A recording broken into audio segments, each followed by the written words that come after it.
20세기 전에는 고전 물리학이 있었고, 고전 물리학에 뭐가 있었습니까? 여러분 잘 알다시피 뉴턴의 고전 역학, 그 다음에 막스웰의 전자기학, 그 다음에 이제 19세기까지 생긴 게 뭐가 있냐면은 통계학. 여러분들이 지금 아마 4학년 올라가면은 3학년부터 열 통계로 배우는 통계 역학이 이제 열빈 통계 역학이 고전 물리학의 독립이 됐죠. 광학도 약간 독립했고. 근데 20세기에 들어와가지고 양자 역학이 이제 1900년대 초반부터 발전하기 시작해가지고 20년대, 1920년대 후반, 25년, 26년에 슈레딩거하고 하이젠버그의 파동역학하고 행렬역학으로서 이제 이론적으로 완성이 됐죠. 그래서 우리가 여기다 안 적어놨는데 그 뉴턴 고전역학, 막스웰의 전자기학, 그 다음에 열역학, 통계역학 이런 거를 이제 우리가 통상 고전 물리학으로 생각을 하고, 그 다음에 이제 현대 물리학은 20세기에 들어와서 그래서 상대성 이론 양자에 그렇게 얘기를 해요. 그런데 이제 이거는 우리가 시기적으로 우리가 그렇게 분류를 한 거고, 사실은 양자역학하고 양자역학 아닌 걸로 분리를 해요. 양자역학하고 양자역학 아닌 걸로. 그럼 어떻게 분류를 하느냐? 이제 요즘에 현대 물리학의 그 두 가지 그 기본이 되는 이론은 요 두 개입니다. 상대성 이론하고 양자역학이에요. 그러니까 아인슈타인의 상대성 이론하고 그 다음에 이제 양자역학이 그 현재의 물리학의 기본 이론 체계입니다. 그러니까 현재 물리학의 기본 이론 체계는 이 두 가지 이론에 의해서 지금 뿌리를 바탕이 되고 있죠. 상대성 이론. 근데 이제 양자역학하고 우리가 이렇게도 하지만은 우리가 양자역학하고 양자물리하고 고전물리 이렇게 구분하기도 하는데 이건 무슨 구분이냐면은 양자역학적인 관점에 기반한 그런 이론들하고 그렇지 않은 이론들. 그러니까 이런 식으로 하면은 말이죠. 여기에는 이제 상대성 이론도 여기에 포함이 되겠죠. 상대성 이론도 여기에 포함이 되는데 이거는 뭐냐면 이거는 이제 우리가 결정론적 이론.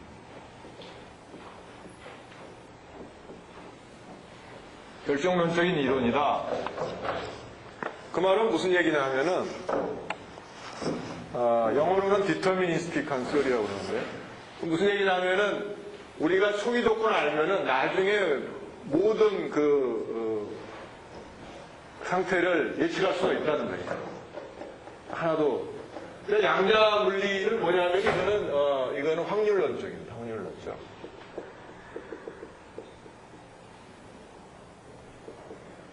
프로바빌리스틱한 이론인데 그건 뭐냐면은 우리가 아무리 초기 조건을 잘 알아도 나중 상태를 완벽하게 예측할 수 없다는 거예요. 확률적으로만 예측할 수가 있다. 그래서 우리가 통상 나누는 게 이 양자역학적인 관점하고 그렇지 않은. 상대성 이론도 그 확률론적은 안 해요. 그래서 이것도 역시 우리가 그러니까 이제 현재 체계를 이루고 있는 두 이론을 가지고 나면은 양자역학적인 체계하고 그 다음에 그렇지 않은 거. 그러니까 확률론적인 양자역학 체계하고 그렇지 않은 결정론적인 체계가 있다. 예? 그래서 예전에 고전 물리 예를 들자면은 뉴턴 역학 여기다 써놓을까요? 뉴턴 역학. 그 다음에 고전 전자기학 이런 등등 이런 것들 이제 고전 물리라고 그러는데 그런 고전 물리뿐만 아니라 우리가 현대 물리라고 부르는 상대성 이론도 결정론적인 이론이다. 여러분들이 그거에 대해서 혼동이 없어야 되겠어요. 그래서 현재는 자연계를 지배하는 모든 자연계의 모든 현상들이 양자 물리학적으로 설명이 된다고 우리가 생각하고 있어요. 그리고 양자역학적으로 우리가 했을 때 거기서 벗어나는 자연현상이 아직 발견된 게 하나도 없어요. 근데 이제 문제가 뭐냐 하면은 이런 결정론적인 상대성 이론도 이거는 뭐냐 하면은 상대성 이론에는 특수하고 일반 상대성 두 개가 있죠. 특수하고 일반 상대성 두 개가 있는데, 여기 보면 이제,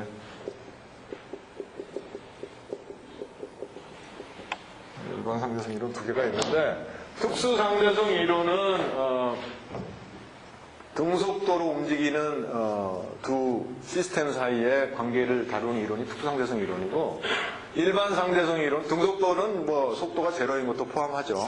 그러니까 속도가 변하지 않은 건 등속이니까. 일반 상대성 이론은 가속되는 개까지 다 포함한 이론이 일반 상대성 이론. 근데 이제 아인슈타인의 그 일반 상대성 이론은 등가 원리가 이제 그 일반 상대성 이론의 상당히 중요한 그 전제인데, 등가 원리란 게 뭐냐면은 가속계하고 중력계는 구분이 안 된다는 거예요. 그러니까 일반 상대성 이론은 결과적으로 중력 이론이에요.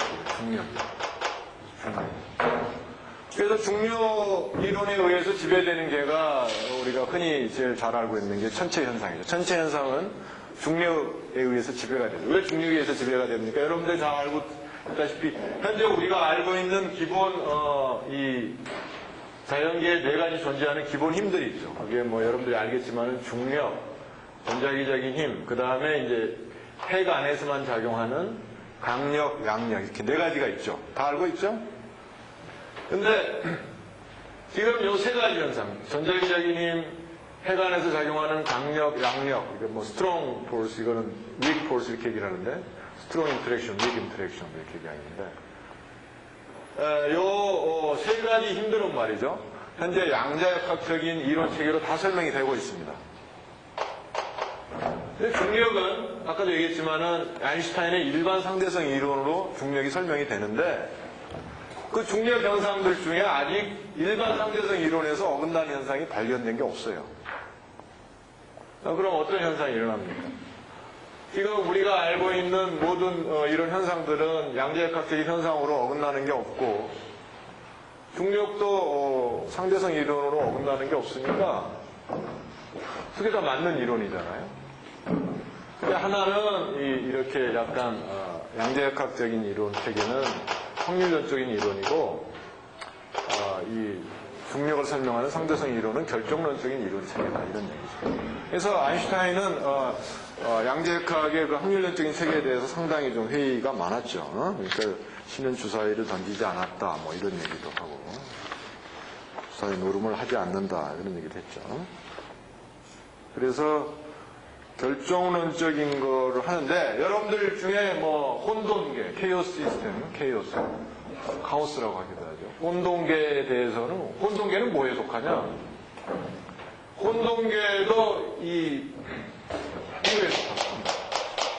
이것도 확률론적인 이론이 아니에요. 혼돈계를 기술하는 이론도 확률론적인 이론은 아닌데, 혼돈계는 뭐냐면은 이게 보통 여기 나오는 이론 체계들은 대부분 리니어한 그런 이론 체계입니다. 우리가 알고 있는. 그래서 해를 이렇게 서로 중첩해도 해가 되는데, 혼돈계는 비선형 현상, 그러니까 넌리니어 현상이 나타나가지고, 그 넌리니어 현상이 나타나면은 초기 조건의 아주 미세한 차이도 나중 시간이 좀 흐르면은 엄청나게 차이가 벌어집니다. 그러니까 예를 들자면은 남아메리카에 있는 나비가 한 마리가 날개짓을 한 거하고 안 한 거하고 아주 미세한 차이죠. 전체 지구의 기후로 보면은. 그런데 그런 아주 미세한 차이가 그 북아메리카에서 뭐 예를 들자면 태풍이나 토네이도나 이런 거를 유도할 수도 있을 수도 있다. 뭐 그런 식으로, 그러니까 큰 효과를 줄 수도 있다, 이런 거죠. 그러니까 논리냐는 거는 처음에 아주 조그만 뭐 0.01%의 그 차이도 나중에 되면은 뭐 완전히 서로 다른 결과를 줍니다.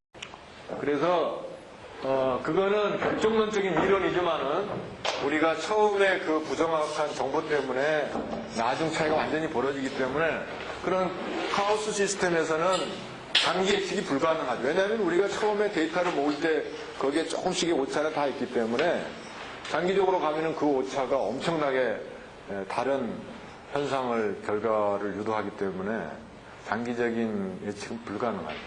그리고 그 이론 자체를 알아내기도 힘들어요. 그래서 뭐 숨어있는 이론을 찾아내는 게 이제 카오스. 어쨌든 간에 다윈은 이 양자역학적인 그 확률론적인 그런 생각하고 결정론적인 생각 두 개로 나눠 있다 이런 얘기죠. 자, 그런데 여기 고전 물리학이 이게 지금 그전까지 20세기 전까지는 말이죠. 이게 이 뉴턴 역학이 역학 운동을 완벽하게 기술했습니다. 그 다음에 전자기적인 현상은 맥스웰의 고전 전자기 이론이 완벽하게 기술했어요. 근데 이제 문제가 있었죠. 문제가 무슨 문제가 있었냐면은 뉴턴 역학 세계에서는 뭐 속도가 이렇게 더해지잖아요. 이렇게 두 개 가면 잘 알다시피 여러분들이 일반 물리에서 배우면 어떻게 됩니까? 뭐 달리는 차에서 공을 던지면 공의 속도 플러스 차의 속도가 밑에 있는 사람이 보는 속도가 될 거 아니에요. 그죠? 근데 그러니까 여기서는 뭐 빛의 속도도 사실은 이론적으로 달라져야 되겠죠. 이게 더 뭐 빛을 예를 들자면 어떤 달리는 그런 뭐 시스템에서 버스나 이런 데서 뭐 비행기나 로켓에서 빛을 쐈다 그러면 빛의 속도가 좀 더 빨라져야 될 거 아니에요? 근데 이 전자기학에서 예측하는 거는 빛의 속도는 항상 어디서나 다 같다는 거예요. 그러니까 서로 모순이에요. 그래서 그런데 문제는 역학적인 그런 운동 그런 거는 뉴턴 역학으로 다 이해가 되고 있고 전자기 현상은 막스웰의 전자기 이론은 다 이해가 되는데 왜 서로 모순이 생기냐 이거죠. 그래서 그 모순이 생겼기 때문에 사람들이 이제 그걸 해결하려고 노력을 많이 했죠. 19세기 말 20세기 초. 그걸 해결한 사람이 누구야? 아인슈타인이죠. 아인슈타인의 특수상대성 이론이 바로 그걸 해결했죠. 그래서 이 사람이 내린 결론은 아인슈타인의 특수상대성 이론은 뉴턴 역학이 약간 수정이 돼야 된다. 수정이. 정확한 수정이 돼야 되고 막스웰 전자기 이론은 맞다. 이런 얘기. 그래서 뉴턴 역학을 약간 수정을 했죠. 특수상대성 이론이. 근데 이거는 등속계거든. 그러니까 등속계, 그러니까 일정한 속도만 기술하는 그런 이론이니까 그러니까 일정한 속도로 서로 상대적으로 일정한 속도로 움직이는 두 개 혹은 뭐 다른 개 이런 거를 비하는 건데 뭐 모든 개들이 등속도로만 움직이나 안 그렇잖아요. 그러니까 가속도하고 감속도하고 뭐 감속도 가속은 하나니까 그 가속하는 개까지 포함하는 게 이제 일반 상대성 이론이기 때문에 자연히 그거를 일반화 시켜야 될 거 아니에요. 이제 특수상대성 이론 등속계가 나왔으면은 그러니까 일반화된 가속계에 대한 이론도 나와야 될 거 아니에요. 에? 나와야 되는데 아무도 거기에 대해서 생각을 안 했죠. 이거는 사람들이 많이 생각을 했어요. 그러니까 특수상대성 이론의 시공간 변환을 우리가 로렌츠 트랜스포메이션 얘기를 하죠. 로렌츠 변환 얘기를 하는데 로렌츠도 물리학자죠. 그러니까 많은 사람들이 연구를 했다고요. 요 모순에 대해서는, 두 개의 모순에 대해서는. 근데 이 특수상대성 이론을 일반화한 거는 사람들이 별로 생각을 안 했어요. 그래서 이 아인슈타인 거의 혼자서 10년간 낑낑대가지고 열심히 해가지고 말이죠. 보통 사람들은 다 손들었겠지만은 나온 이론이 바로 일반 상대성 이론입니다. 그래서 아인슈타인이 뭐라고 썼냐면은 자기가 그 한 10년 동안 컴컴한 암흑의 터널 속에서 아주 긴 터널입니다. 빛이 안 들어와? 빛이 없어. 그런 터널 속에서 한 줄기 빛을 찾아서 다니는 그러한 노력을 했다는 그런 얘기를 했어요. 여러분들 10년 동안 그렇게 할 수 있습니까? 암흑 속에서? 1년만 있어봐. 다 튀어나오겠죠. 그래서 일반 상대성 이론은 특성대성 이론 나온 다음에 일반화한 건데 아까도 얘기했지만 그 가속계라는 거는 곧 아인슈타인의 등가 원리, 이퀴밸런스 프린시플이어가지고 중력계 그게 이제 일반 상대성 이론의 상당히 밑에 기본 전제죠. 그렇기 때문에 중력을 기술합니다. 중력. 근데 여러분들이 잘 알다시피 뉴턴이 한 역할이 크게 두 가지가 있죠. 뭐가 있습니까? 뉴턴의 운동 법칙, F = ma 그게 있잖아요. 그 다음에 만유인력의 법칙이 있잖아요. 그러니까 뉴턴은 엄청나게 큰 일을 한 겁니다. 사실은. 그러니까 이거는 운동 법칙이고 만유인력의 법칙은 중력의 그걸 현상을 설명한 겁니다. 만유인력의 법칙은. 그러니까 운동 법칙 일반을 설명하는 게 이 이론이고 중력이라는 그 특수한 현상을 설명한 게 이거예요. 그 당시에 뉴턴 때는 전자기적인 현상은 잘 몰랐죠. 전자기 현상 그 위로 많이 발견이 되죠. 그러니까 거기 그때 있던 그 모든 현상을 거의 설명하다시피 혼자서 다. 얼마나 엄청난 업적입니까? 요즘에는 뭐 그렇게 하면 노벨상 뭐 한 100개는 줘야 되겠죠. 어쨌든 간에 엄청난 업적. 이 사람이 한 일이 그러니까 이 역학, 운동법칙을 바뀌는 뉴턴 역학하고 중력을 설명하는 만율력인데 아인슈타인이 뭘 했어요? 역학 체계는 지금 수정을 했죠. 특수상대성 이론으로. 역학 체계를 수정을 한 겁니다. 일반 상대성 이론은 뉴턴의 만율력 법칙을 수정을 한 거예요. 에? 그러니까 그 17세기까지의 뭐 최고 천재잖아요. 뉴턴이. 뉴턴은 그 일만 했습니까? 미적분도 발명했잖아요. 미적분 발명이라고 그러죠. 미적분을 자기가 쓰기 시작했어요. 그래서 라이프니츠하고 독립적으로 미적분을 발명했는데 수학에서 라이프니츠는 그러니까 미적분의 뭐 아버지라 불리나 어머니라 불리나 모르겠는데 엄청나게 중요한 역할을 한 거죠. 미적분은 뭐 현대 수학의 기본이니까. 뉴턴은 근데 물리뿐만 아니라 아주 그러니까 수학까지 다 해버린 거예요. 엄청난 사람이에요. 또, 그 다음에 그 뉴턴 위에 최고의 천재라고 불리는 아인슈타인이 그 사람이 만든 그 물리의 두 가지 그 까대가 되는 이론을 바꾼 거예요. 어? 그게 상대성 이론이에요. 그래서 이제 상대성 이론은 그렇게 생겨야 됩니다. 뉴턴 역학하고 고전 전자기학의 이론적인 모순이 있기 때문에 그거를 해결하기 위해서 특수상대성 이론이 나왔고 그 특수상대성 이론은 특수한 경우만 다루니까 그거를 일반화한 게 일반 상대성 이론인데 그게 이제 중력계를 설명하는 이론이 됩니다. 아직까지 이 중력계를 설명하는 중력계 현상 중에서 일반 상대성 이론에 어긋나는 현상은 아직 우리가 모릅니다. 그러니까 그 많은 관측되는 현상 중에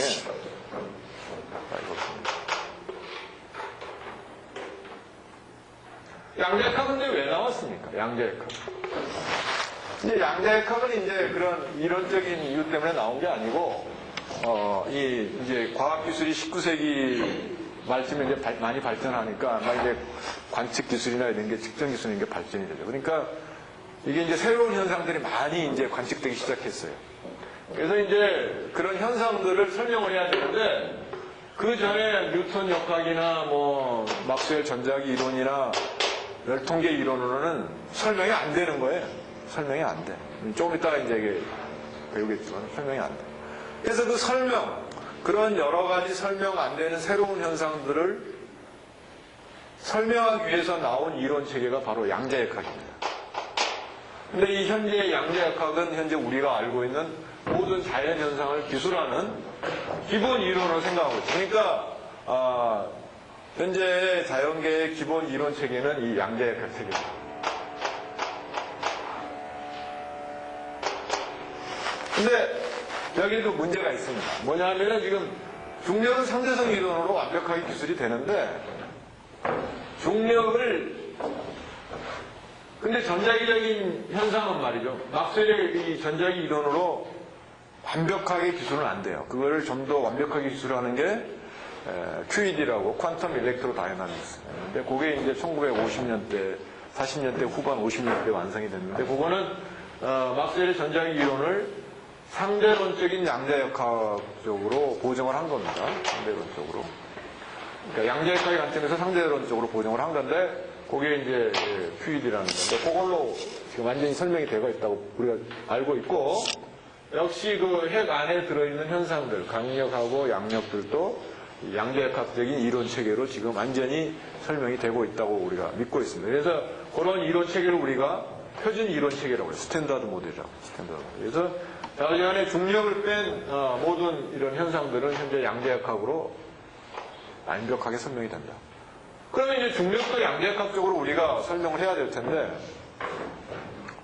문제가 있어요. 이 상대성 이론을 양자역학적인 틀로 이렇게 바꾸려고 그러면은 계산하면은 무한대 값이 나와버려요. 무한값이 나와요. 그러면 무한값이 나온다는 얘기는 아무런 의미가 없죠. 그걸 우리가 이제 발산한다고 하는데. 그러니까 의미가 없어요. 그러니까 물리적으로 이 의미가 있는 그런 값을 끌어낼 수가 없어요. 이 두 개를 이 상대성 이론을 양자역학적인 틀에다 집어넣으면. 그러니까 이게 두 개가 지금 예전에 이거 두 개가 각각은 잘 맞추는데 서로 이렇게 융합이 안 되는 것처럼. 근데 요거는 이때 이쪽 손을 들어줬잖아요. 아인슈타인이. 네? 그랬죠? 여기서 이쪽 선을 보여준 거 아니야. 근데 그래서 아직 지금 그게 그래서 이 상대성 이론하고 양자역학 체계가 아직 융합이 안 되고 있는데 꼴을 융합해야 될 거 아니에요. 그러니까 아직 융합된 이론은 없습니다. 근데 우리가 그거를 양자 중력 이론이라고 불러요. 그러니까 중력을 양자역학적으로 우리가 해석할 수 있지 않을까. 그걸 양자 중력 이론이라고 부르는데 이 이론은 아직 지금 뭐 그렇게 정해진 이스태블리시 된 게 없어요. 그래서 요거의 후보 이론으로 지금 많이 있는 게 뭐 스트링 시어리, 끈이론이라고 그러죠. 끈이론. 스트링 시어리. 뭐 혹은 이제 요거를 좀 발전시켜서 M 시어리 뭐 이런 거. 후보 이론이죠. 그래서 뭐 여러분들이 스트링 시어리라고 들어봤을 거예요. 그래서 스트링 시어리는 지금 이제 요것들을 다 포괄하는 그런 이론으로 지금 후보로 나와요. 이게 아직 완벽한 이론이 아닙니다. 그러니까 여러분들이 뭐 이런 걸 해결하면은 노벨상은 당연히 받겠죠.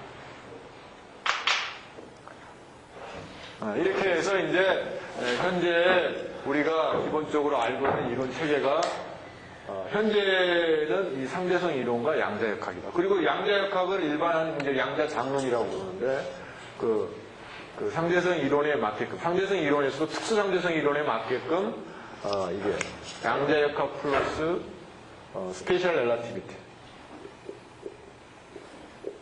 스페셜 렐라티비티가 특수상대성 이론이고 스페셜 렐라티비티에 맞게끔 요 고정 한 개 말이죠.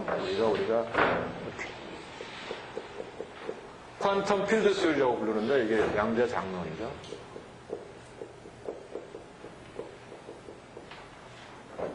퀀텀을 써줘야 되나?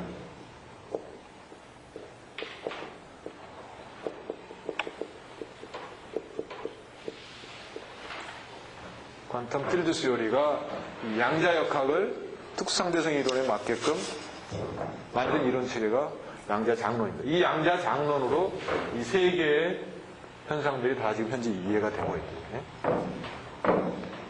게이지 양자장론. 이게 이제 현재 우리가 알고 있는 물리 이론 체계입니다. 질문 있습니까? 그래서 지금 현재 자연현상 설명하는 두 물리학의 두 이론의 기둥은 바로 상대성 이론과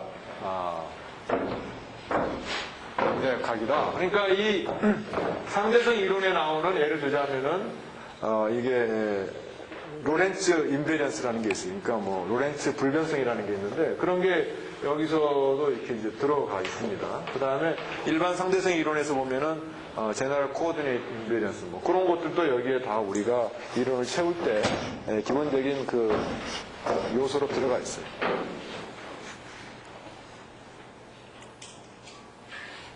그래서 이제 뭐 현재 스테이터스가 어떤지 얘기를 했으니까 양자역학이 가진 의미를 이제 여러분들이 알겠죠?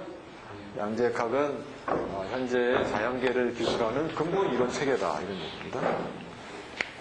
자, 그럼 이제 양자역학이 왜 생겼는지 이제 그것부터 설명해. 그래서 이제 가장 먼저 등장한 게 블랙바디 레디에이션.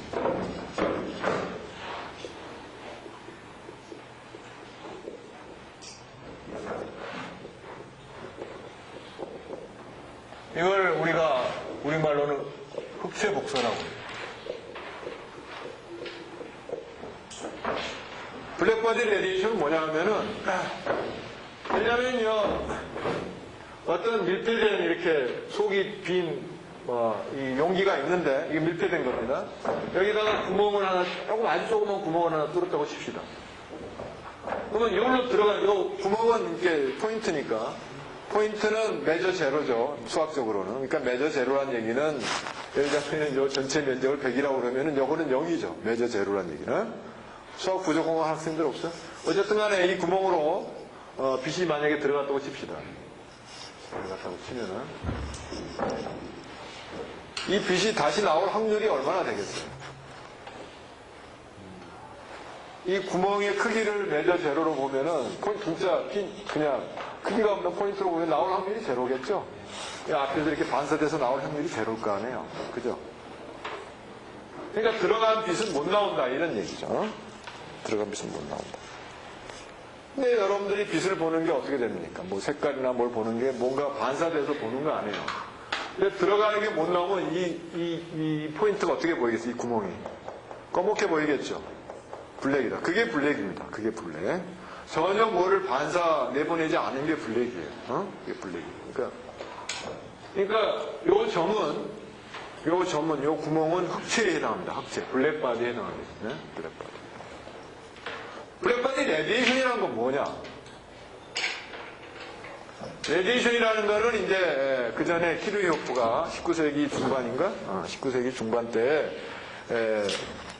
예를 들면 우리가 색덩어리를 밟으면은 벌겋게 되잖아요. 그죠? 벌겋게 됐다가 대장간 같아서 더 세게 밟으면은 노랗게 되기도 하고 그렇죠. 노란 것까지 본 적 있습니까? 용광로에 나오는 색덩어리들은 노랗습니다. 하도 그 주변에 있는 건 벌겋지만. 그 키르요프가 발견한 게 뭐냐 하면은 그 물체들의 발산하는 색깔, 그러니까 뭐 이렇게 밝아져가지고 빨간색도 나오고 노란색도 나오고 이런 거는 물체의 종류에 상관없이 온도에 따라 같더라 그런 얘기입니다. 그러니까 어떤 물체든 됐든 간에 같은 온도에 도달하면 같은 빛을 내더라. 요걸 발견했어요. 키르요프. 이게 1800년대 중반입니다. 1859년이라고 지금 적혀 있는데.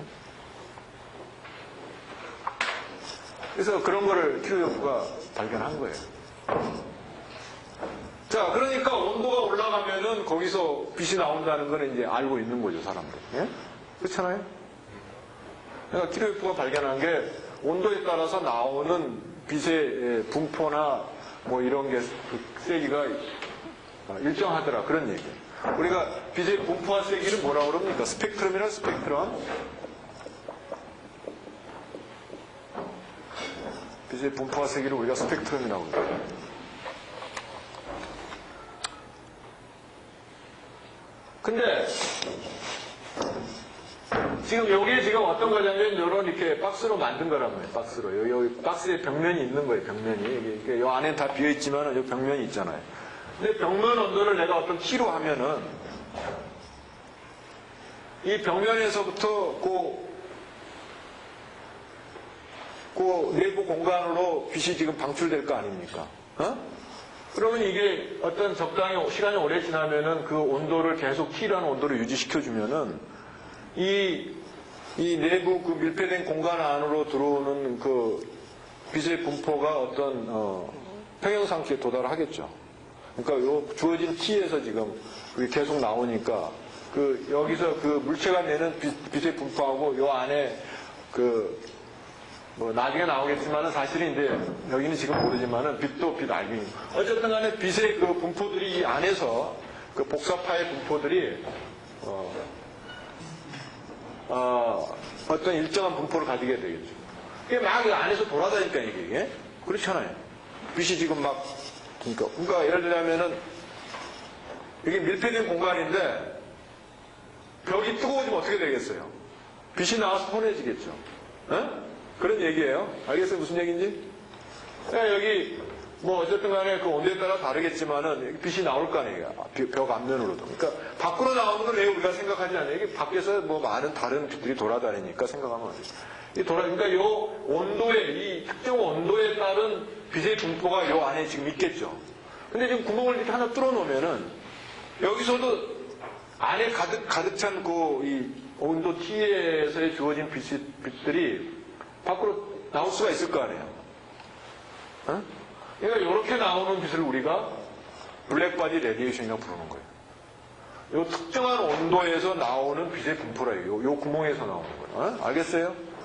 왜 블랙바디 레디에이션을 그렇게 정의하는지 알겠냐고. 그러니까 요 밀폐된 용기를 둘러싸고 있는 온도가 T일 때 거기서 여기서 조그만 구멍에서 나오는 게 우리가 바로 블랙바디 레디에이션이라고 볼 수가 있다. 이런 얘기예요.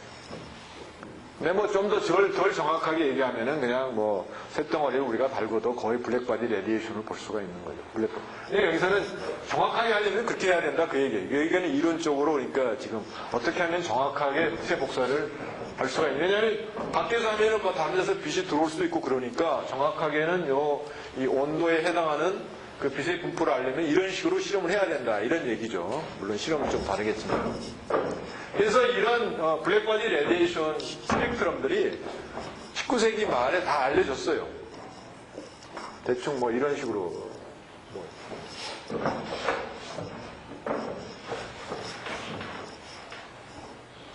이런 식으로 이게 람다고 요게 세기입니다. 요거는 람다는 요 빛의 파장, 요거는 온도가 예를 들면 온도가 여기가 뭐 T가 뭐 1000도다 이런 건 뭐 여기가 뭐 T가 뭐 1500도다 여기는 T가 뭐 2000도다 예를 들자면 그렇다네요. 그러니까 요 가장 센 빛이 가장 센 요 이 분포들이 약간 바뀌게 된다. 그러니까 뭐 예를 들자면 온도를 올리면은 예를 들자면 1000도에서 빨간 빛이었는데 뭐 1500도가 2000도나 되니까 노란 빛이 됐다. 뭐 이런 식이죠.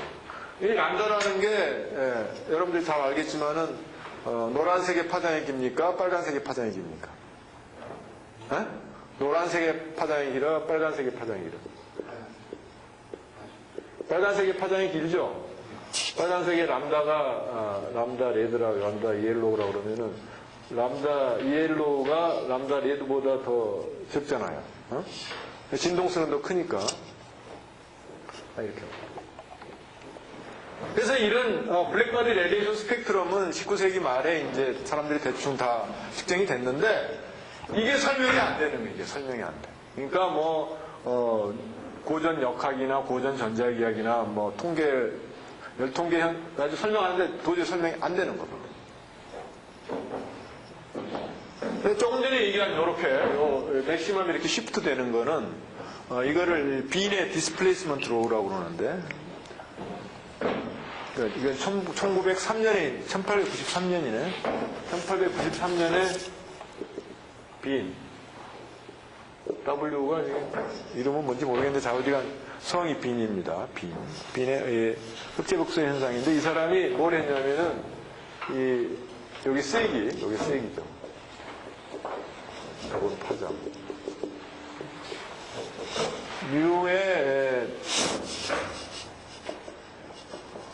이 뮤가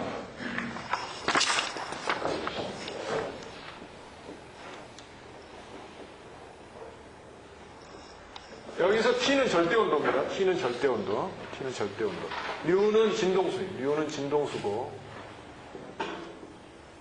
프리퀀시고 T는 앱솔루트 템퍼러처죠. 절대온도. 이런 식으로 기술된다. 이렇게 이제 이런 주장을 했어요. 여기서 보면은 말이죠.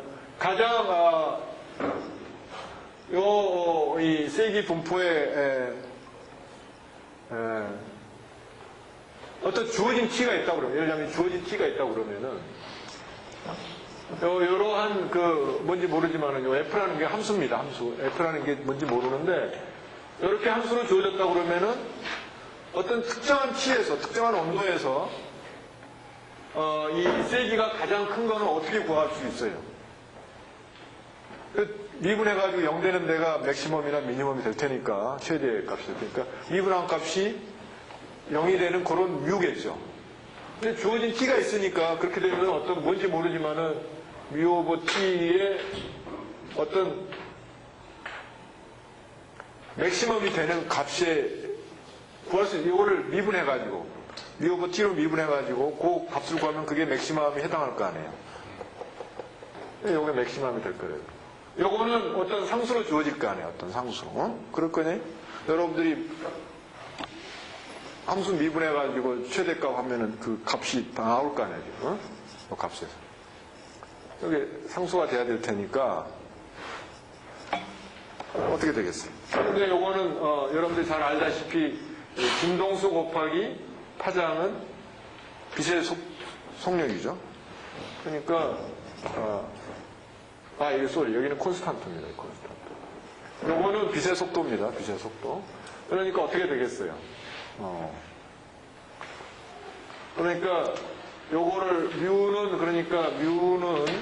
뮤는 대충 람다분의 1이 되니까 요거는 그러니까 어떤 람다하고 t. 그러니까 t는 지금 주어진 t입니다. 주어진 t니까 여기서는 항상 어떤 컨스탄트가 될 거다 이런 의미입니다. 그렇죠? 여기서 t는 그냥 주어진 외부에서 주어진 파라미터, 정해진 파라미터고 람다 요 값을 그러니까 t가 달라지면 뭐가 달라지겠어요? 람다가 달라지겠죠. 그래서 여기서 그 무게에 따라서 정확하게 이게 람다 맥시멈 값이 변한다 이런 응? 이게 빈의 디스플레이스먼트.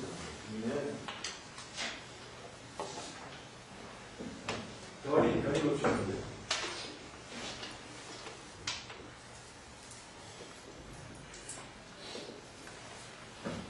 이게 뭐냐면 조금. 근데 그래서 어쨌든 간에 이 빈의 디스플레이스먼트로는 요 블랙바디 레디에이션의 스펙트럼의 이 변화, 맥시멈의 변화를 기술하고 있습니다. 근데 어쨌든 간에 이 사람이 이거 정확하게 얘기 못했어요. 함수가 이런 형태로 주어질 거다 이렇게. 그 다음에 이제 이거는 이제 1893년이고, 그 다음에 1900년 6월 달에, 이제 왜 답수까지 얘기하냐면은, 1900년, 같은 1900년에, 막스 플랑크가 이거를 이론적으로 설명을 했습니다. 그러니까 이제 달수까지 얘기하는데, 1900년 6월 달에,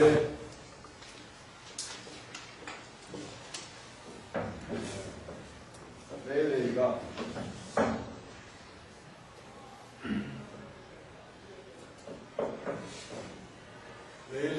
이게 이제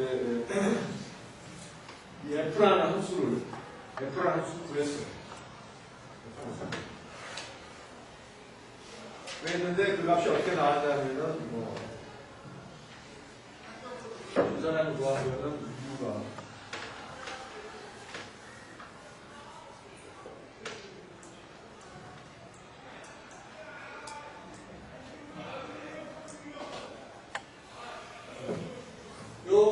요 K는 말이에요. K는 막스웰의 함수입니다. 막스웰 함수 알죠? 통계에서 나오는 막스웰 함수. 여러분들이 2분의 1 K 여기 뭐야? 여기 입자가 하나 있으면 3차원에서 2분의 3 KT 뭐 이런 거 배웠죠? 에너지, 입자 에너지. 일반 물리에서 배웠잖아. 안 배웠나? 어쨌든 간에 이 K는 막스웰 함수입니다. 근데 이렇게 된다는 걸 이제 이걸 해냈죠. 이걸 해냈냐면은 잠깐 얘기하면 이 사람이 이런 박스를 생각했어요. 박스를 생각을 해가지고 일단 간단히 하기 위해서 정육면체 박스 생각해보죠.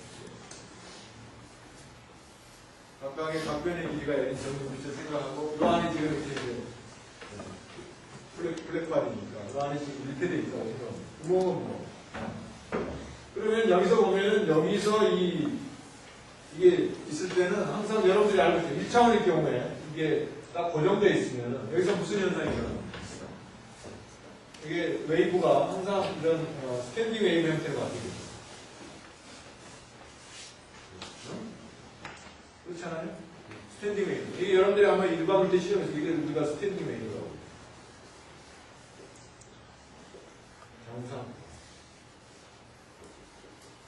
정상파를 얘기를 하는데 여기서 정상이라는 말은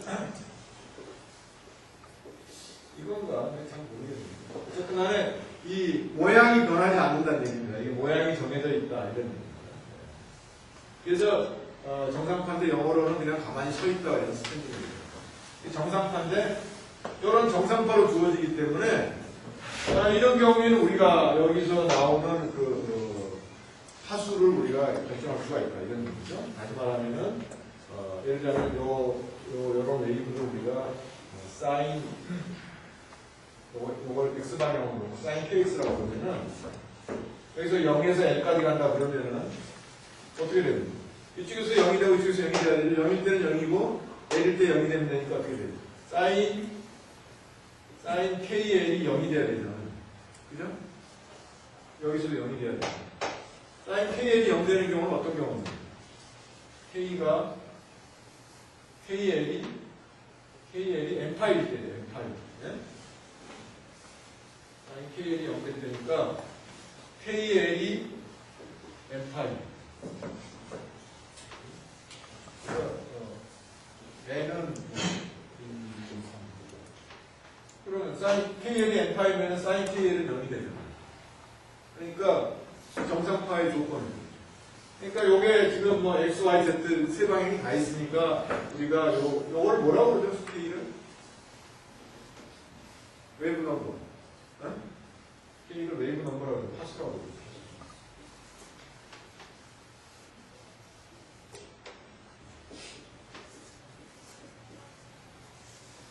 그 파수 K가 예를 들자면 그러니까 x, y, z가 다 있으니까 각 방향으로 그러니까 KX는 L분의 NX 파이 KY는 L분의 NY 파이 KZ는 L분의 NZ 파이가 되고 여기서 NX, NY, NZ는 다 값들이 1, 2, 3 이렇게 자연수로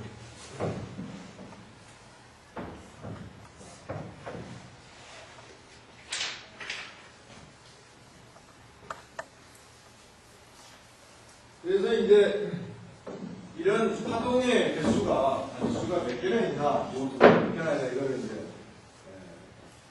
우리가 알아봐야 돼요. 그래서 이게 n이 지금 이게 노드의 분의 개수예요.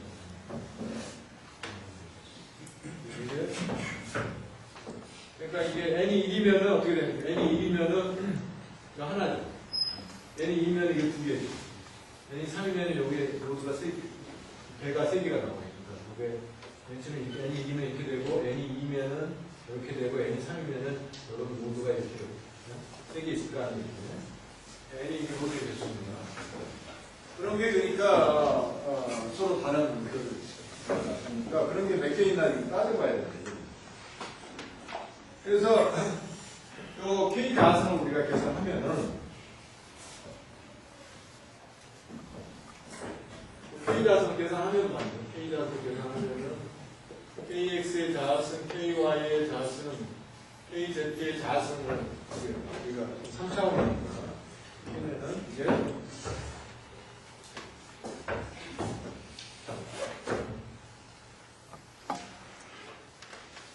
근데 X에다 파수라는 거를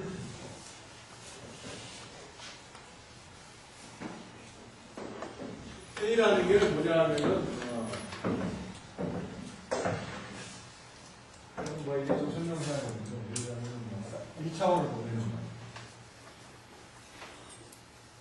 이렇게 되면은 이게 지금 X 방향으로 지금 진행하는 그런 사인 웨이브를 나타내는 거예요. 그죠? 왜 진행차죠?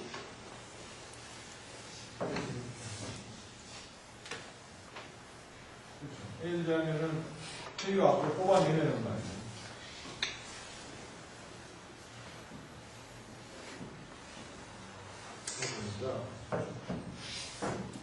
여러분들이 x-vt 뭐 이런 거 일반문에서 이런 거 배웠죠.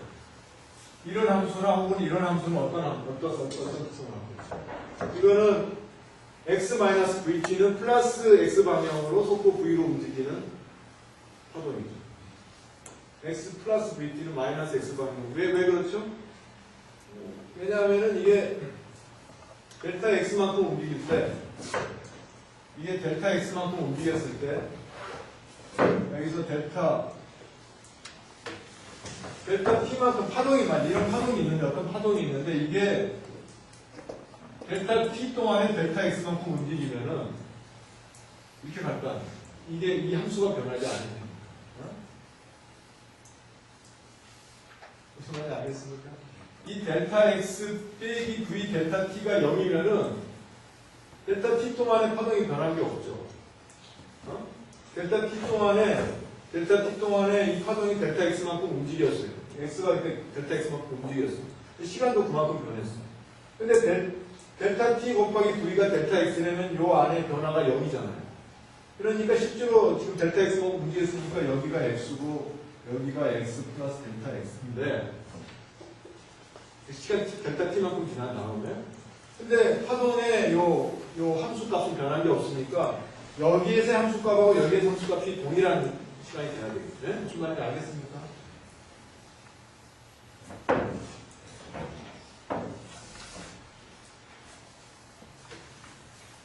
그러니까 여기서 x하고 t에서 이런 파동이 있었는데 델타 x 마이너스 v 델타 t가 0이 되면은 이 함수값은 변화가 없겠죠. 근데 그 함수가 지금 어디에 위치하고 있어? x 플러스 델타 x하고 t 플러스 델타 t죠. 여기에 위치하고 똑같은 거예요. 그러니까 파동이 옮겨가. 그러니까 우리가 이런 거를 우리가 파동의 속도를 뭐라고 그래?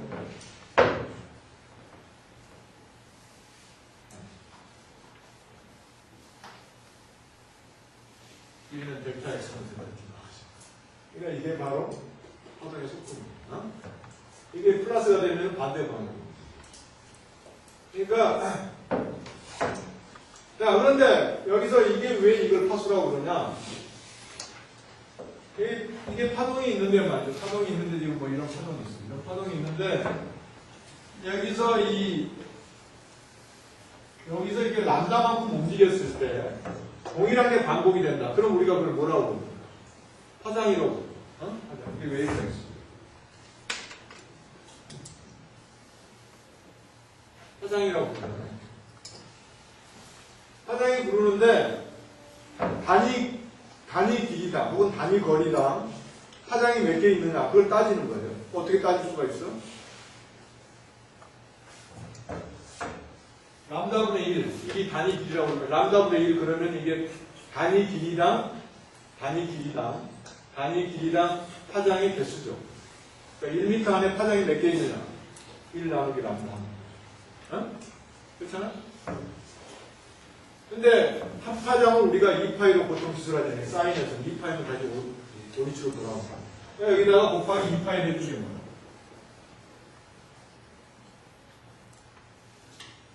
이게 바로 우리가 웨이브 넘버라고.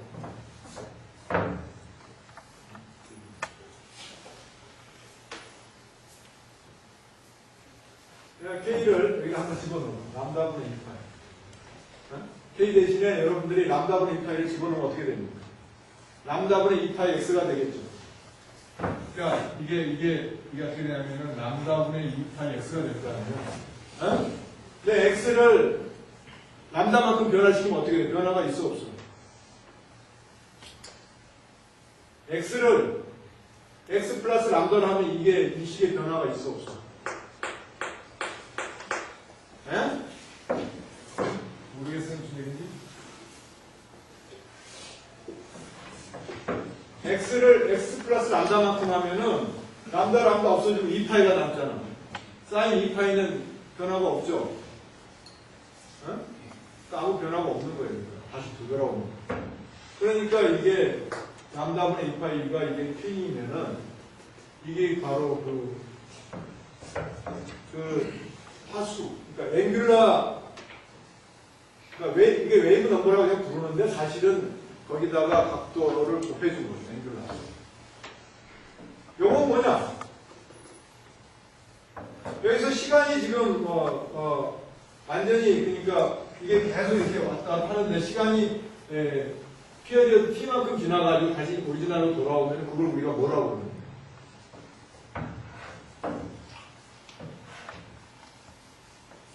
그걸 우리가 피어리어드라고 피어리어드 주기라고 그러니까 뭐냐면은 여기서 이것만 넣고 보면 말이죠. 오메가 t를 넣고 보면은 오메가 t 플러스 t는 사인 오메가 t 이런 게 지금 둘이죠. 무슨 말인지 알겠어요? 그렇잖아. 시간 T만큼 지났을 때 똑같이 변화가 없는 거예요. 그러니까 뭐가 되는 거예요? 오메가 t는 2파이가 되는 거예요. 그렇잖아. 아까하고 마찬가지. 그러니까 t는 뭐예요? 오메가 분이.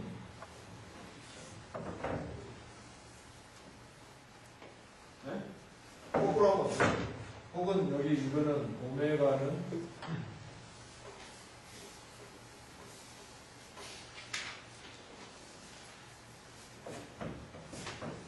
오메가는 t분의 2파이. 아까 얘기랑 비슷하죠?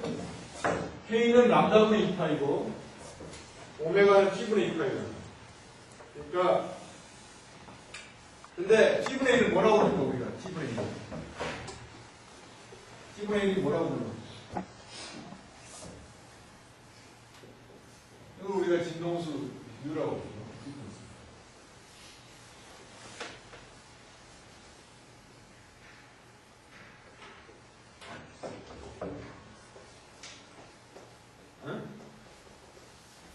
t분의 1이 U 아니야, 진동수. 왜? 단위 시간 동안에 들어있는 파동의 개수, 파장의 개수니까 이게 진동수. 몇 번 반복을 하는 거죠. 그러니까 t분의 1이 진동수 U죠. 근데 여기서 보면 오메가는 뭐예요? 오메가는 2파이 U잖아요. 그러니까 우리가 이걸 뭐라고 불러? 앵글라 프리퀀시. 갑진동수. 그러니까 사실은 이 오메가는 여기서 갑진동수죠. 앵글라 프리퀀시인데 K도 사실은 그거 오메가에 해당하는 거예요. 오메가에 해당하는데 우리가 그냥 웨이브 넘버로 부르는 거예요. 앵글라라는 말을 안 하고 넘버로 부르는데 사실은 이게 앵글라 프리퀀시에 대응되는 개념이 바로 K다. 그러니까 무슨 얘기입니까? 각진동수 2파이를 곱한 거. 단위 길이당 각진동 2파이를 곱한 거가 몇 개 들어있느냐? 오메가 6K입니다. 요거는 단위 시간당 오메가, 단위 시간당 몇 번 왔다 갔다 하느냐? 이게 오메가. 2파이야. 앵글라 프리퀀시. 그러니까 요거는 K는 공간적인 거고 오메가는 시간적인 거라는 걸 나올 수가 있죠. 자, 그래서 이게 파수라는 걸 여러분들 공간적인 거라는 걸 공간적으로 몇 개의 파장이 들어가 있는가 그걸 나타내는 게 있습니다. 그러니까 K는 어떻게 돼? K는 지금 람다분의 2파이니까 요 K 자승을 하면은 3차원이니까 요건 뭐 어쨌든 간에 람다분의 2파이 자승이 되겠죠. 요걸 지금 얘기하기 위해서 잘했습니다. 자, 그런데 K가 어떻게 주어집니까? KX가 이렇게 주어집니까? 이게 뭐와 같아? L분의 파이의 자승하고 NX의 자승, NY의 자승, NZ의 자승이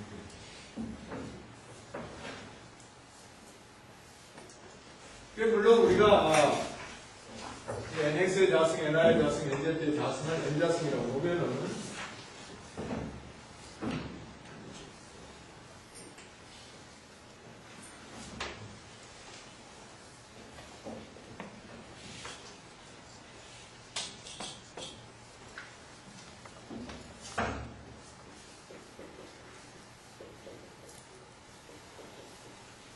아까 여기서 KX 자승과 이걸 K 자승 놓은 것처럼 이렇게 N 자승 놓으면은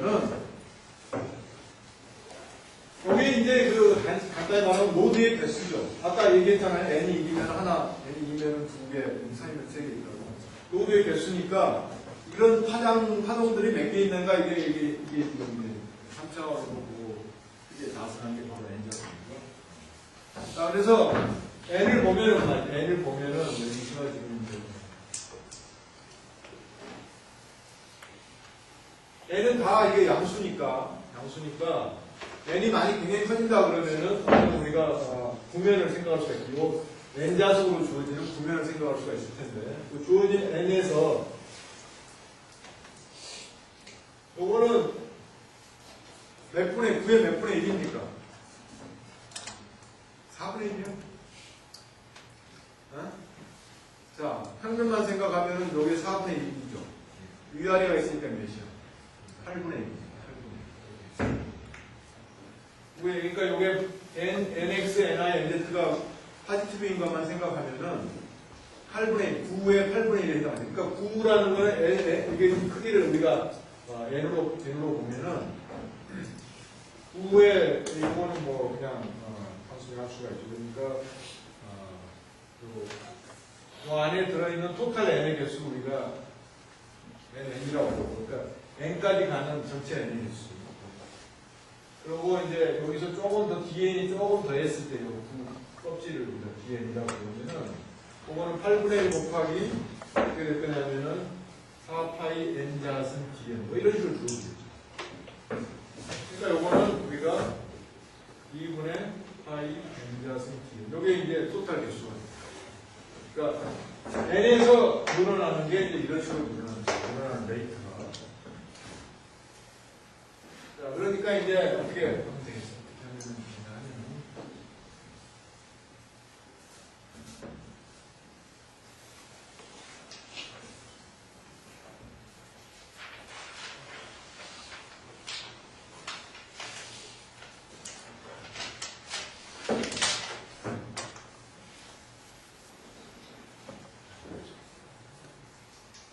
그래서 이제 좀 이렇게 약간의 뭐 해야 되겠지.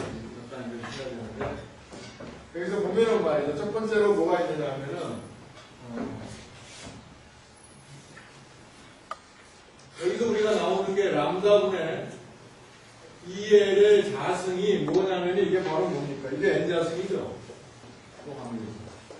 이걸 N으로 놓으면 N 자승이죠. 이거 하나 나오고 그 다음에 또 나오는 관계가 뭐냐 하면은 요거 또 람다분의 요거를 이제 뭐로 바꾸세요? U로 바꾸자 되니까 그러니까 N을 U로 바꾸자 되니까 이거는 U로 바꾸면 어떻게 됩니까? 람다 U 람다는 C니까 여기서 이걸 U로 바꿔주면은 람다분의 1은 C분의 2LC의 이런 관계식이 나오겠죠. 그래서 요거를 여기다 집어넣으면 말이죠. 이걸 집어넣으면 왜 뭐가 되냐면 N자승이 이거니까 D를 이렇게 하면은 이게 C 3승분의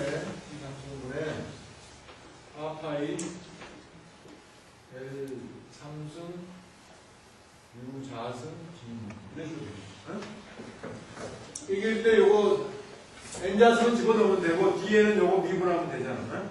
이렇게 나올 거 아니에요. 오케이?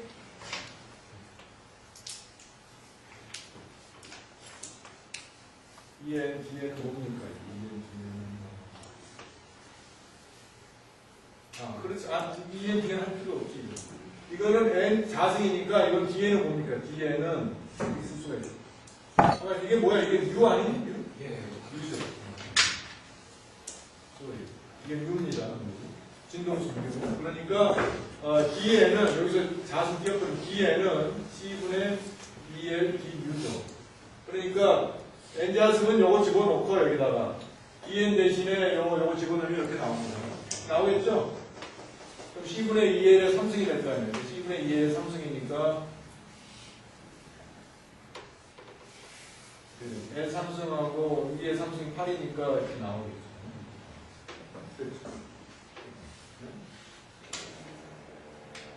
그래서 이건 무슨 얘기냐면은 여기서는 지금 이게 이 진동 그 로드의 개수는 진동수죠. 그러니까 U하고 U 플러스 D뉴 사이에 존재하는 이 파동의 개수가 이만큼 된다는 얘기죠. 응? 그렇잖아요? 그런데 이 로드 하나가 가지고 있는 에너지의 양은 뭐가 되냐 하면은 상승해야 된다.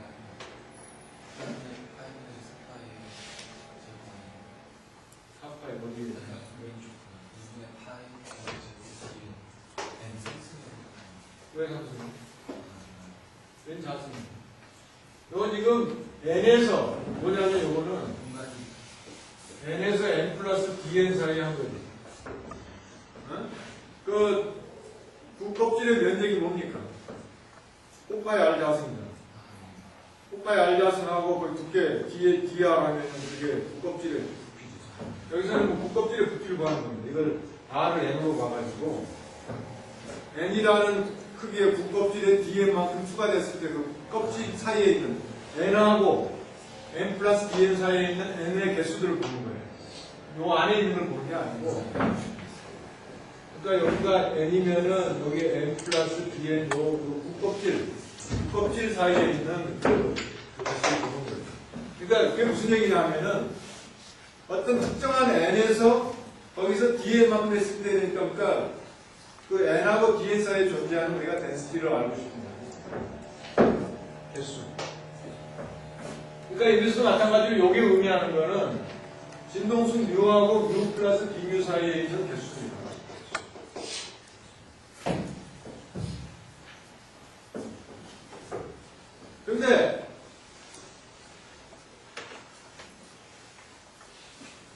근데 이거는 말이죠. 이거 여기서 말하는 거는 이건 세기거든, 세기. 세기라는 말은 이게 밀도입니다. 밀도니까 밀도를 하려면은 이게 아까 우리가 지금 가정한 게 L이니까 부피가 L 삼성이 되겠죠. 그러니까 단위 부피당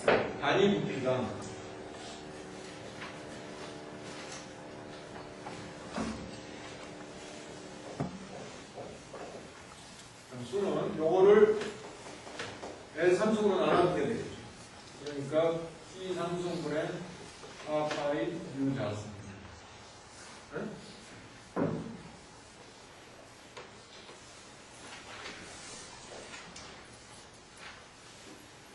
근데 빛은 이렇게 폴라리제이션이 극성이 두 개가 있죠. 여러분 잘 알다시피 뭐 오른쪽, 왼쪽, 레프트, 라이트 두 개가 있잖아요. 그러니까 곱하기 2를 해줘야 돼요. 폴라리제이션. 그러니까 전체 개수는 C 삼성분의 8파이 누르자. 이게 이제 그 자유도의 개수입니다. 웨이브 그 안에 있는 요 복잡파들이 갖는 요 안에 그러니까 주어진 프리퀀시 U에서 이게 특정한 U입니다. U에 따라서 같이 달라집니다. 주어진 프리퀀시 U에서 진동수 U에서 이 복사파들이 갖는 그 개수가 자유도의 개수가 바로 이렇게 주어져요. 그 개수고 자유도 하나가 갖는 에너지는 자유도 하나가 온도 T에서 갖는 에너지는 볼트만 30 곱하기 그때 온도, 절대 온도 T를 곱한 거예요. 이게 에너지, 자유도. 이게 에너지 뭐라고 해야 되나? 그러니까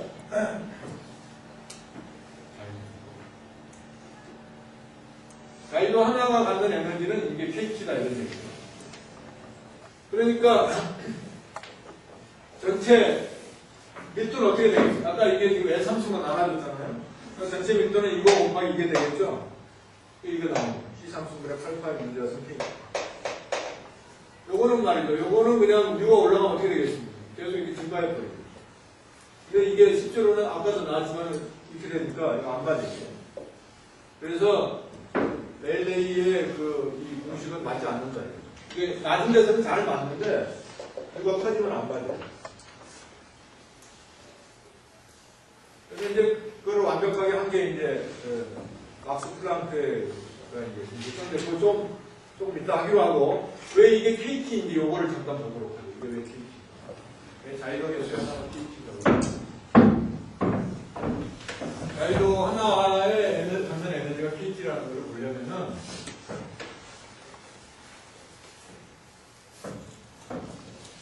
여러분들이 이제 통계에서 배운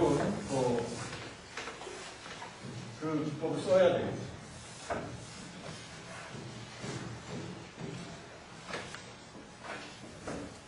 그래서 이제 여러분들이 잘 알고 있겠지만 어떤 에너지의 L을 구하려면은 통계에서 어떻게 구합니다.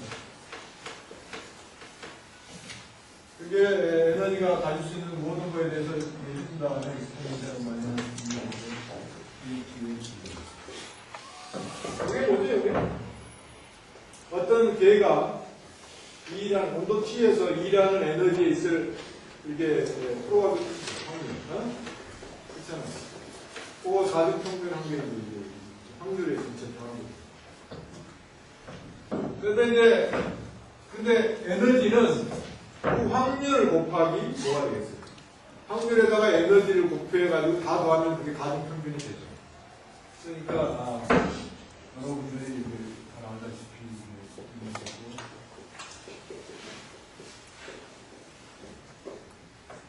이게 무슨 디스트리뷰션이라고 그러죠? 볼주한 디스트리뷰션? 어쨌든 간에 이거 여러분들이 열역학에서 배운 겁니다. 무감에서 배우는데 안 배웠으면 아마 3학년 2학기에서 연통에서 배웁니다. 그래서 이건 지금 가중평균한 겁니다. 주어진 에너지 E를 갖고 있는데 그 확률이 이렇게 주어지기 때문에 그런 어떤 시스템이 에너지 E를 가진 확률이 그 온도에서 이렇게 주어지기 때문에 그 에너지에다가 확률을 곱해가지고 가중평균한 거죠. 그리고 지금 내가 시간이 없어서 못 보여줄 텐데 이거는 마찬가지. 여러분들이 뭐 이게 가중평균 할 때 말이죠. 예를 들자면 지금 뭐 1번 관측을 했는데 그게 뭐 값이 1번이고 그게 나올 프로바빌리티가 P1이다. 그다음에 A2, B2다. 뭐 이렇게 쭉 했다고 그러면은 이런 게 나올 전체 A가 나올 평균 어떻게 되겠어요? 예, 근데 이건 뭐, 그러면 여기 N1이나, N1번, N2가 나. 한 다음에는 여기 개수야. 요거는 값이야. 그럼 이거 평균 어떻게 되는지? 평균 어떻게 되는지? 평균은? A 에버리지는 어떻게 되는지? A 에버리지는 NI를 다 더한 거야. 개수가 전체 개수입니다. 그 다음에 어떻게 해야 돼? 요거 아니야. 맞아? 맞죠? 전체 개수 나누기 위에 값 해가지고 전체 평균 나올 거 아니야. 똑같은 거 이게 확률이 이게 확률을 지금 이걸 이 시그마 NI는 요 전체 확률을 지금 다 더한 거. 그거는 2 곱하기 확률이고.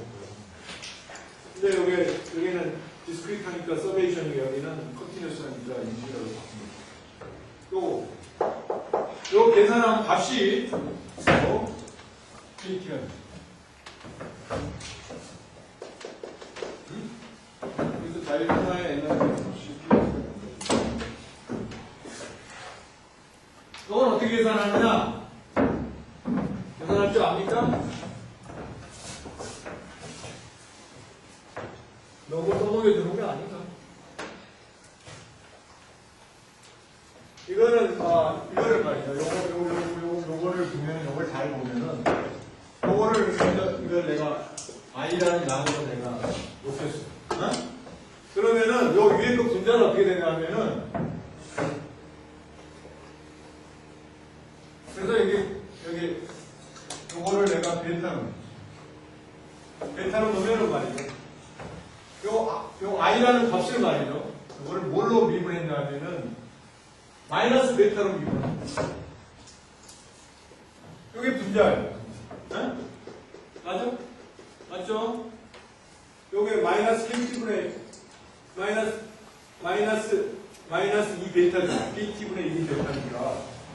요게 마이너스 2 베타잖아요.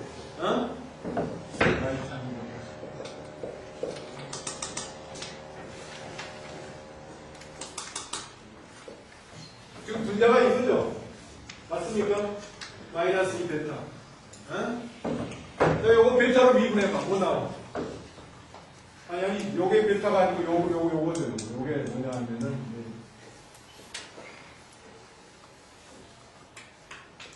요 I라는 게 바로 요거죠. 마이너스 2 베타죠. 요 베타로 미분하면, 마이너스 베타로 미분하면 뭐 나와요? 편미분하면. 이가 앞으로 나오죠. 근데 적분이 있으니까 밖으로 못 나오고 그냥 남는 거예요. 요게 바로 이거라고. 요게 바로 뭐냐면 분자입니다. 분자하고 분모는 I잖아요. 응? 그러니까 우리 여러분들 잘 알고 있는 어떻게 수소했냐면 d 로그 i하고 d 마이너스 베타. 로그 미분하면 어떻게 됩니까? 일단 밑으로 분모분의 1 하고 그 다음에 이거 미분하는 게 되잖아. 그 다음에 그럼 로그 i는 뭡니까? 로그 i는 우리가 알 수 있다. i는 말이야. i 값은 어떻게 주어지냐면 i는 금방 구할 수가 있어요. 요건데 요거는 금방 접근할 수 있게 됩니다. 마이너스 베타분의 1 뭐가 아니야? 이거 맞죠? 접근하면 네? 그렇죠? 무한대 집어넣으면 0 되고 0 집어넣으면 1이니까 마이너스 마이너스에서 이제가지고 이거 뭐가 돼? 베타분의 1이죠. 베타분의 1이 뭐야? 네? i 값은 어쨌든 그래서 이게 i가 지금 베타분의 1입니다. 그러니까 이거 집어넣으면 어떻게 되냐면은 2의 로그 베타분의 1에 2의 마이너스 베타. 그러면은 이거는 마이너스 해가지고 베타분의 1에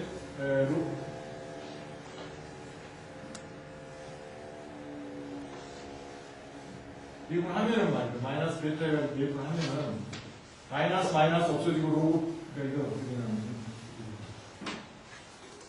이 로그 베타의 d 베타. 요거는 미분하면은 말이죠. 베타분의 1에 2. 베타분의 1이니까 뭐야? 그래서 마치 KT가 나옵니다. 오늘 여기까지 하겠습니다.